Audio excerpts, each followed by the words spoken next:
સ્વાગત છે। સમાચારમાં વાત કરીએ તો જેતપુર નજીક તેલના ડબ્બા ભરેલ ટેમ્પો પલટી મારી જતા તેલના ખાબોચિયા ભરાયા। સમગ્ર ઘટનાની જો વાત કરીએ તો જેતપુરના દેરડી પુલ નજીક તેલના ડબ્બા ભરેલ ટેમ્પાએ પલટી મારી હોવાની જે ઘટના છે તે બનવા પામી।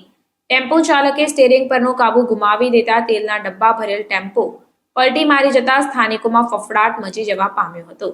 તેલના ડબ્બા ભરેલ ટેમ્પો રાજકોટથી વિસાવદર જઈ રહ્યો હોવાની માહિતી સપાટી પર આવી છે, ત્યારે સાડી ઉદ્યોગના રોડ પર ઢોળાયેલા સિલિકેટવાળા પાણીના કારણે ટેમ્પો પલટી મારી ગયો હતો।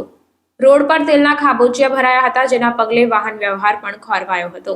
ટેમ્પો પલટી મારી જતા અંદર રહેલા તેલના ડબ્બા રોડ પર તેમજ નીચે વેરવિખેર થયા હતા, ત્યારે ટેમ્પામાં રહેલા તેલના ડબ્બા ફાટી જવાના કારણે તેલના ખાબોચિયા ભરાયા હતા। સદનસીબે આ ઘટનામાં જાનહાનિ ટળી હતી, ત્યારે ઘટના સ્થળે લોકોના ટોળા એકઠા થયા હતા।